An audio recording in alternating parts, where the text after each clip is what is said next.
My friends, you tried the no contact rule, you followed the advice, you waited, you thought, if I just disappear, they'll miss me.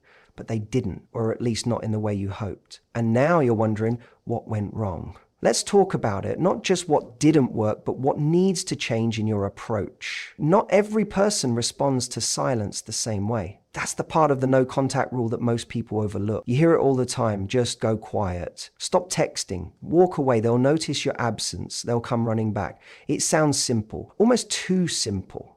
And that's because it is.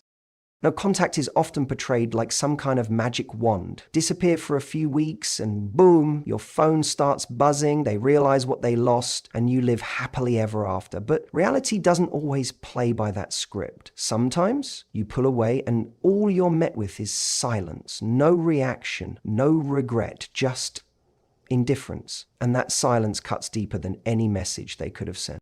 So what's going on? The truth is, not every person sees silence as a reason to chase. For some people, especially those who were never deeply invested to begin with, your sudden absence doesn't create longing, it creates space. Space they're perfectly fine with, space they use to move on, explore other options, or reaffirm that letting go of the connection was the right decision.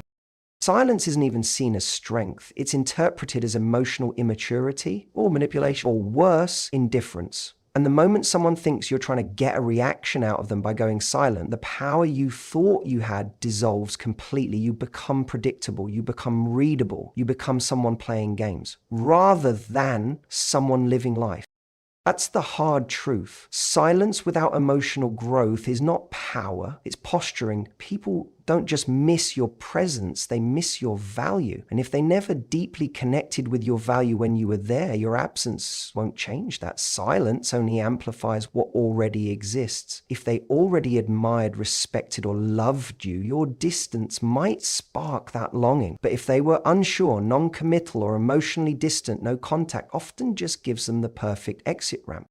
That's why no contact fails for so many, because it's applied as a technique to create desire rather than a process of real disconnection. There's a fundamental difference between silence and emotional detachment. You can stop talking to someone and still think about them constantly, still check their social media, still hope they text. That's not no contact, that's quiet obsession. That's you putting your healing in their hands, waiting for them to respond before you can move on. And the moment they don't, you spiral, because it was never about getting over them. It was about getting a reaction from them. And when that reaction doesn't come, it feels like failure. But that's not failure. That's a sign that silence on its own wasn't enough. The real shift comes when silence is backed by inner change. When you stop needing a response, when their absence becomes an opportunity to reconnect with yourself, not just bait to pull them back in. When your energy isn't consumed by thoughts of, will they reach out? But by questions like, what do I want now? Who am I becoming without this person? That's when silence becomes powerful, not because of how it affects them, but because of what it reveals about you. So if no contact didn't work, maybe it's not that they didn't miss you. Maybe it's that you were still holding on even as you pretended to let go. No contact is often misunderstood as a technique of simply cutting someone off, refusing to reach out, and waiting in silence for them to feel your absence. But the truth is, the deeper power doesn't lie in what you don't say or don't do, it lies in what you emotionally shift on the inside, because physical silence without emotional detachment is like locking the door while leaving all your windows open. You haven't really closed off the connection, you've just made it harder to access from the outside. The real transformation begins when you no longer need to use silence as a performance, when your goal is no longer to provoke guilt, curiosity, or longing, but to reclaim your inner emotional freedom. You stop operating from a place of, if I disappear, maybe they'll realize my worth, and start moving from a much more grounded question, why have I tied my self-worth to their recognition at all? That's where emotional detachment becomes everything. Emotional detachment doesn't mean becoming cold or uncaring. It doesn't mean you erase your feelings overnight or stop caring about the relationship you had. It means you release the part of you that's anxiously holding on, that's constantly hoping, that's replaying conversations and stalking their online activity, looking for signs of hope. Detachment is the quiet decision to stop negotiating your peace with someone who isn't showing up for it. It's not silence for their benefit, it's distance for your clarity.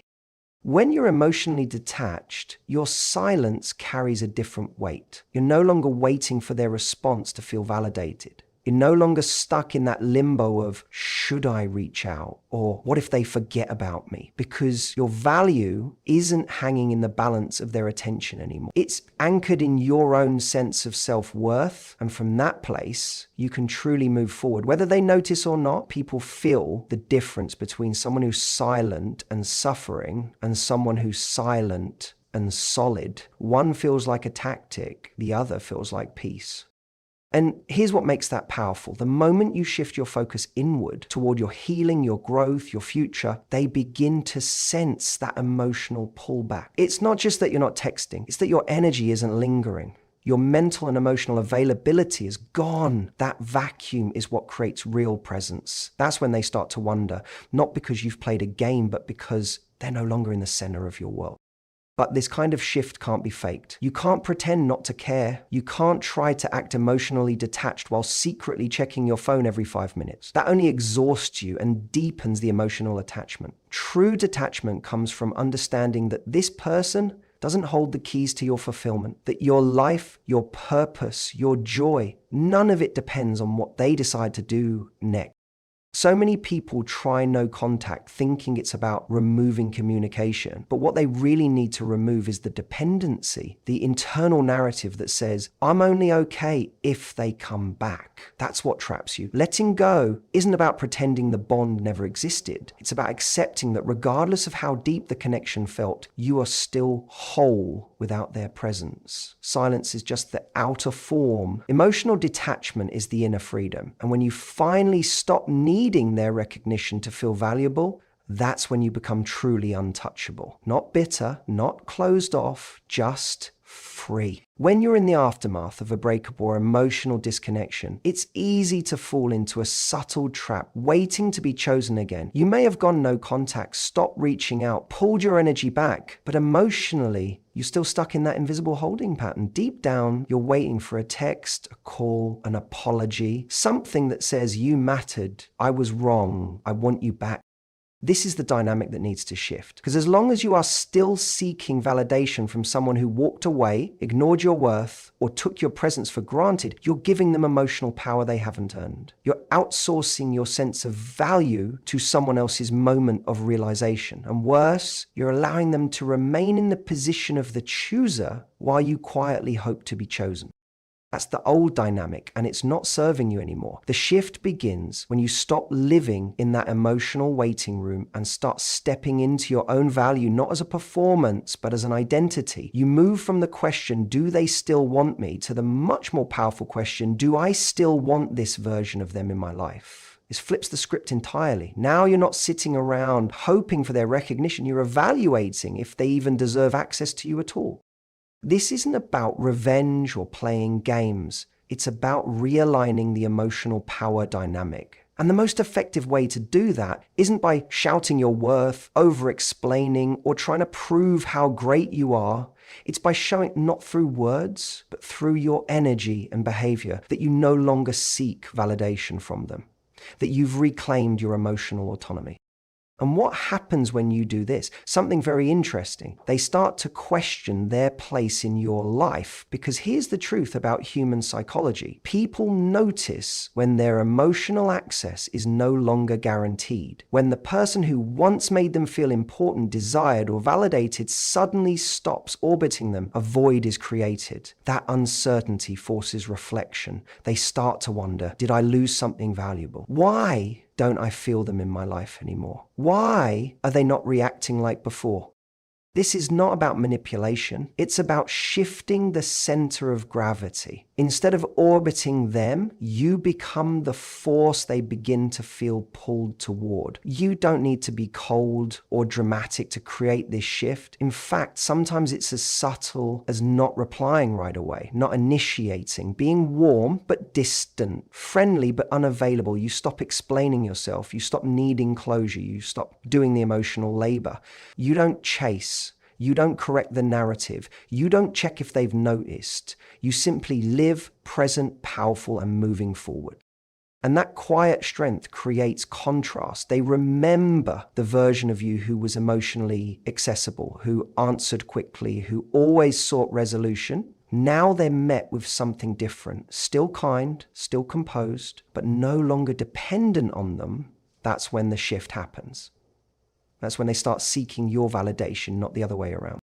But the key is that you're not doing it for them, you're doing it for you, because the real power isn't in making someone come back. The real power is in knowing that even if they don't, you didn't lose yourself in the process. You stopped trying to be chosen. You chose yourself. And in doing so, you became the one who decides. People are drawn to what they can't fully predict. That's a simple truth about human behavior. Certainty is comfortable, but it rarely creates desire. When someone knows exactly how you'll react, how much you care, how quickly you'll respond, and that you're always emotionally available, you may become dependable, but not magnetic. What really grips attention, especially in the aftermath of emotional disconnection, is uncertainty. It's the subtle art of not being fully figured out anymore. That's where controlled ambiguity comes in. Controlled ambiguity is not about being manipulative or emotionally unavailable. It's about disrupting the patterns someone has come to expect from you. When you were in a connection or relationship, there were emotional habits, ways you responded, reached out, or showed up. Maybe you were the one who always initiated conversation, who always explained how you felt, who consistently tried to make peace. That consistency gave them a clear emotional map of who you were and how much you cared. But when that map stops working, when you suddenly become harder to read, it creates tension. And in that tension, curiosity is born. This shift doesn't require dramatic changes. In fact, the most powerful ambiguity is subtle. You might respond to a message later than usual. You might be polite but less emotionally open. You might show kindness but no longer offer deep emotional insight into your thoughts or intentions. You're present but distant, engaged but not invested. It's this dance between warmth and detachment that creates intrigue. The person on the other end starts asking questions internally. Are they still interested? Have they moved on? Why do I feel unsure now? That inner questioning is where your power grows. Because when someone is sure of your emotional position, they have no reason to pursue clarity. But when that position becomes unclear, not cold, just undefined, they begin to chase understanding. They may reach out more. They may test the waters. They may try to regain emotional control. But by keeping your emotional output balanced and intentional, you remain in the position of self-possession. You're no longer reacting. You're choosing what and how you share. This isn't a game. It's about self-respect, control. Controlled ambiguity helps break old emotional cycles. If they're used to getting reassurance from you, now they're met with your inner silence. If they're used to feeling secure in your emotions, now they feel a slight edge of uncertainty. That creates a disruption in their internal narrative about you. And when someone no longer knows exactly where they stand with you, their brain starts working harder to analyze the situation. They become more aware of your presence, more attentive to your behavior, and more impacted by your responses. But the key is subtlety. If it becomes obvious that you're trying to create distance or mystery, the illusion breaks. They'll see it as manipulation or emotional immaturity. The shift must come from genuine detachment and emotional independence, not a tactic to provoke a reaction, but a natural consequence of you no longer investing in emotional predictability for their comfort. Controlled ambiguity is about becoming a mystery, not because you're hiding something, but because you're no longer broadcasting everything. You don't need to explain yourself. You don't need to justify your silence. You don't need to answer every question with complete transparency. You are still you, kind, composed, grounded, but there's now a layer of you they can't quite access anymore. And that layer becomes the source of their intrigue. When someone feels they're losing emotional access to you, not through anger, but through calm unpredictability, they begin to feel the shift in dynamic. They sense that they are no longer in control of the emotional rhythm. And that disruption, when handled with composure, can be more powerful than any conversation or confrontation. Uncertainty, when aligned with self-worth, becomes attraction.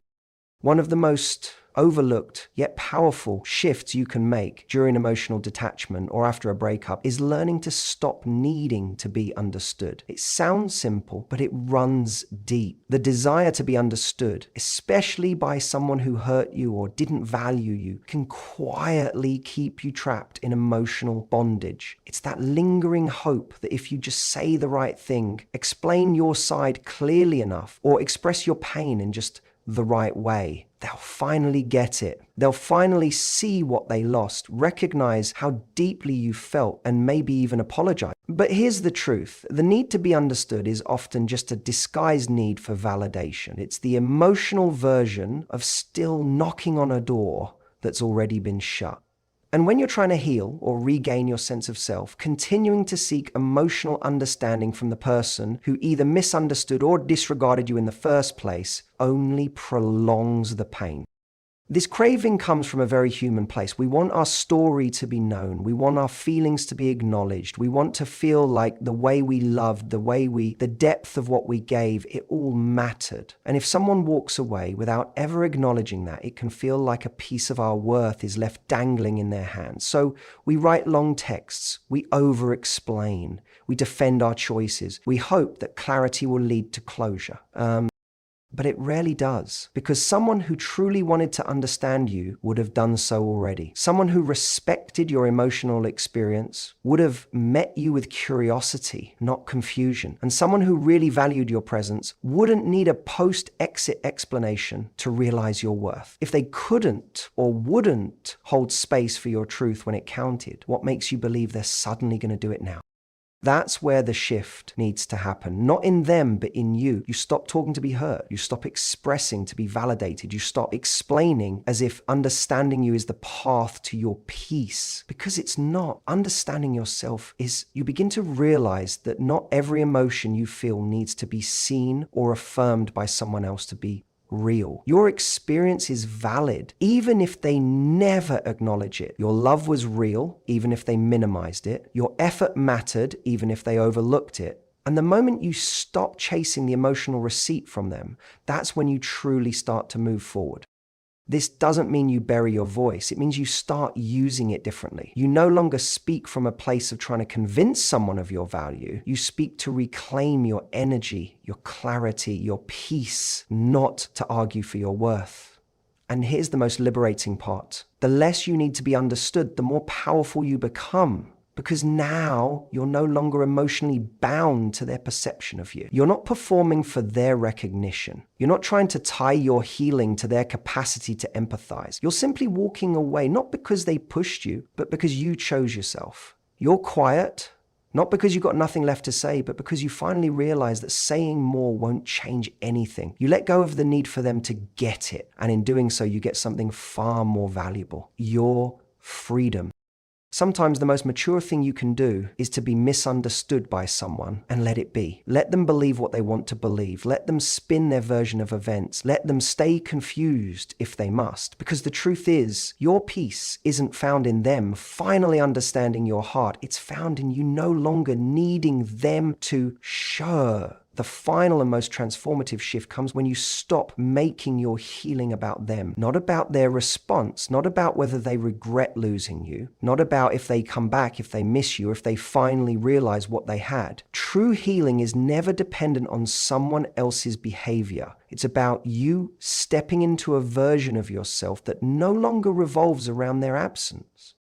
Because here's what often happens. Even after we've gone no contact, even after we've stepped away, we're still mentally tethered, still wondering what they're thinking, whether they're checking our stories, whether they're hurting too. That obsession with their internal state keeps us locked in place. And we mistake that hyper focus for processing, when really it's just prolonging the attachment. But healing isn't about what they're doing, it's about what you're becoming. There comes a moment, quiet but powerful, when you stop asking, will they come back? And start asking, what do I want for my life now? That's when the real shift takes place. Your energy, once entirely directed outward, begins to turn inward. You begin to invest in your own growth, not as a performance to make them regret, but as a commitment to yourself. You start recognizing that your next chapter doesn't require their recognition. Your value doesn't increase if they come back. It doesn't decrease if they don't. You no longer tie your self-worth to how someone else responds to your absence. You start building a life that reflects who you truly are, not who you had to be in order to hold on to this shift. When it's authentic is what often creates the biggest emotional impact. Because people can feel when they've lost emotional access to you. Not because you're pretending, not because you're trying to prove something, but because you're no longer energetically anchored to them. You shifted the gravity of your life back to your own orbit. But you're not doing it for them to notice. You're doing it because you finally understand your healing was never meant to impress them. It was meant to liberate you. This is when you stop posting for a reaction. You stop waiting for the text. You stop checking if they've seen your message or noticed your absence. Instead, you begin living fully, authentically, peacefully. You cultivate joy that isn't performative. You create progress that isn't rooted in spite. You move forward without needing to look back. This kind of shift is quiet. There's no applause, no dramatic closure, sometimes no closure at all. Just a subtle day when you wake up and they're not the first thing on your mind anymore. A moment when you feel good, not because of anything external, but because you're at peace internally. That's the power of making your healing about you, not as a reaction, not as a revenge arc, but as a return to self. And when that happens, the question is no longer, will they come back? The real question becomes, would they even fit in the life I'm building now? That's not bitterness, that's clarity, that's growth, that's self-worth. And it's where your power truly lives, not in their regret, but in your rebirth.